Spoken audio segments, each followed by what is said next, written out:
ये हमला किया है उन आतंकियों को और इस हमले की साजिश रचने वालों को उनकी कल्पना से भी बड़ी सजा मिलकर के रहेगी।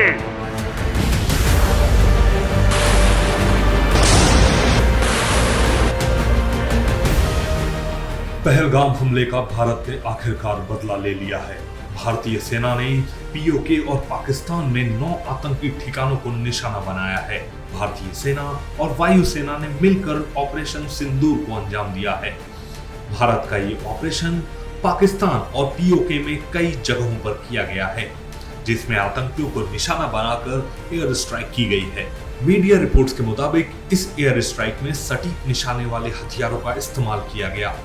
मीडिया रिपोर्ट्स के मुताबिक ये एक जॉइंट ऑपरेशन था जिसमें भारतीय सेना और वायुसेना दोनों शामिल थे। इस ऑपरेशन का नाम ऑपरेशन सिंदूर रखा गया था। भारतीय सेना की ओर से इसकी जानकारी आधिकारिक एक्स हैंडल पर दी गई है। भारत की ओर से पाकिस्तान और पीओके में सिर्फ आतंकी ठिकानों को टारगेट करते हुए ये हमला किया गया। भारतीय सेना ने कुछ जगहों को चुना था। ये वो जगहें थी जहां वे हमला करना चाहती थी। न्यूज एजेंसी ANI ने सूत्रों के हवाले से बताया कि सेना जैश-ए मोहम्मद और लश्कर के बड़े आतंकियों को निशाना बनाना चाहती थी।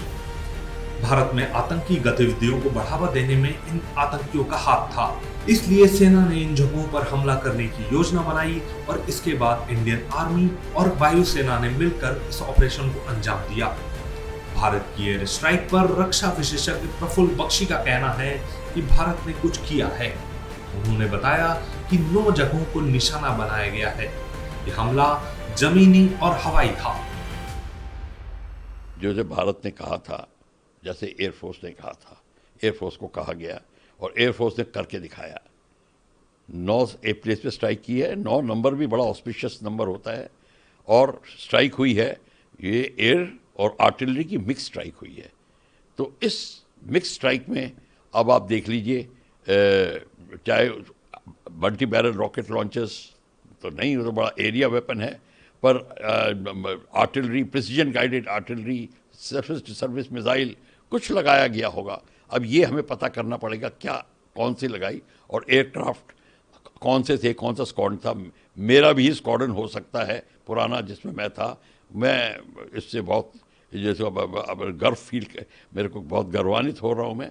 पर इस सबसे बड़ी बात ये है कि ये इसके बाद पाकिस्तान रिटेलिएट करेगा और पाकिस्तान ने क्या कहना शुरू कर दिया होगा। ऑलरेडी मनगढ़ंत कहानियाँ भी बनानी शुरू कर दी होंगी। ठीक है, उनका हमारे मीडिया ने रिपोर्ट किया उनका F-16 गिराया है।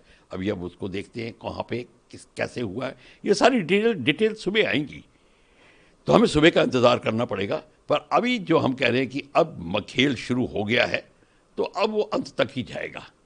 बात निकलेगी तो बहुत दूर तक जाएगी, तो बात निकल गई है और अब इसका हमें इंतज़ार करना है कि क्या होगा। पर हमारे को ये एक बात याद रखनी पड़ेगी, पीओके का लेने के लिए स्ट्राइक इनफ नहीं है। स्ट्राइक के बाद ऑक्यूपाई करना है हमने। जब तक आप ऑक्यूपाई नहीं शुरू करोगे, करना धीरे धीरे आराम से करिए। और आप पाकिस्तान पे हमला नहीं कर रहे, आप पाकिस्तान की पब्लिक पे हमला नहीं कर रहे, ये पीओके पे आतंकी स्थानों पे हमला हो रहा है। और वो आतंकी स्थान को लेके, और पीओके आपका है तो उसको आप लेंगे, उस पर हमला नहीं करेंगे, उसको हम लेंगे।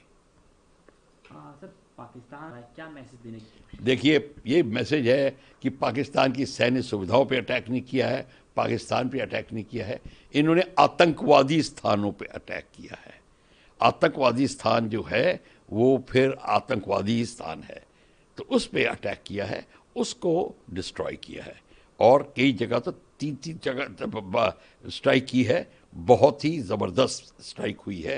आपने उसकी फिल्में देख ली होंगी, पर वो पूरा का पूरा खुलासा अब निकलना शुरू होगा और कहानियाँ निकलेंगी साथ में। हमारे भारत में कहानीकार बहुत हैं, तो वो भी अब निकालनी शुरू करेंगे, तो उन कहानियों की भी इंतज़ार कर रहे हैं। सर, मॉक ड्रिल कितना? देखिए, मॉक ड्रिल भी मत कहिए, ये सिविल डिफेंस एक्सरसाइज कहिए इसको आप। ये एक्सरसाइज बहुत ज़रूरी है। ये अटैक जब आप पे आएगा तो आप क्या करेंगे? अभी तो अटैक कर दिया, वहाँ पे पब्लिक है नहीं तो ठीक है, पर वहाँ पे अगर हम लोग होते तो, कहने का मतलब है इमेजिन करो। तो आपके कई जगह पे जब वार्निंग मिलती है, आपको टाइम मिलता है अपने को बचाने के लिए, बंकर्स में जाने के लिए, उसकी प्रैक्टिस होनी चाहिए। अब आप बताइए, इस टाइम अगर सायरन बज जाए, हम भाग के नीचे कौन से बंकर में जाएंगे, कहाँ जाएंगे, बच्चों को लेके सबको, ये इसका प्रैक्टिस होनी चाहिए। और जो कंट्री लड़ाई में जाती हैं, जैसे यूक्रेन, आप उनके पूछिए जो 3.5 साल से कर रहे हैं, भाग रहे हैं रात को, जो सेकेंड वर्ल्ड वॉर में होता था। ये एक भारत बहुत ही जैसे खुशनुमा देश, खुशकिस्मत देश है कि हमारे पे ऐसे कभी अटैक नहीं हुए। ये जो बॉर्डर पे लड़ाई होती है, वो तो हम लोग सोफे पे बैठ के टेलीविज़न पे लोग देखते थे तो सोचते थे लड़ाई ऐसे ही होती है। पर अब लड़ाई जो असली होती है, जब पब्लिक इन्वॉल्व होती है, जब आप अपने लोगों को स्वर्गवास होते देखते हो, खून देखते हो, फिर उसको लड़ाई कहते हैं। तो अब भारत को अगर करना है, लड़ाई की बात की है, प्रैक्टिस करनी है, और प्रैक्टिस नहीं करी तो नहीं होगी। तो ये जो आप कह रहे हो ड्रिल्स, ये बहुत ज़रूरी है।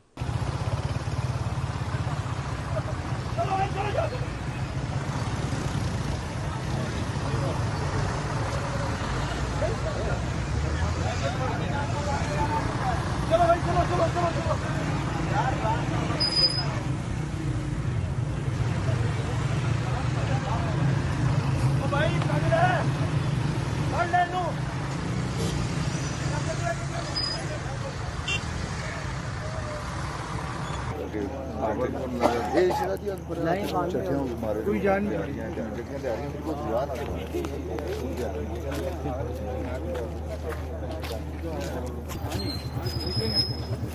इधर लगाओ।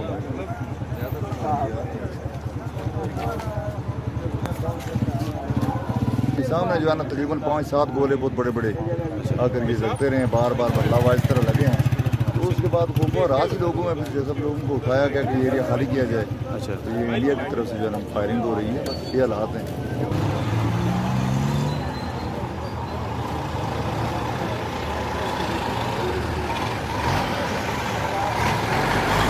हम सवा माटी रात को सोए थे तो 12 बजे शदीद फायरिंग की बात आई। तो हमने देखा तो मस्जिद में ऐलान हो कि उन्होंने कहा ये एरिया खाली कर दो, तो महफूज मकाम की तरफ मत धकेलो जाओ। हमने कहा निकल बच्चे आगे चलेंगे। ये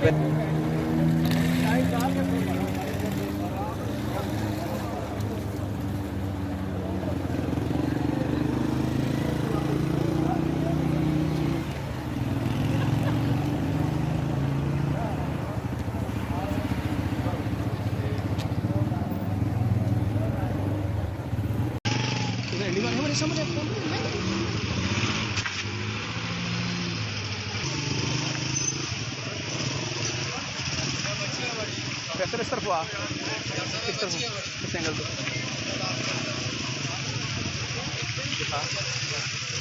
क्लोज स्टार्ट क्लोज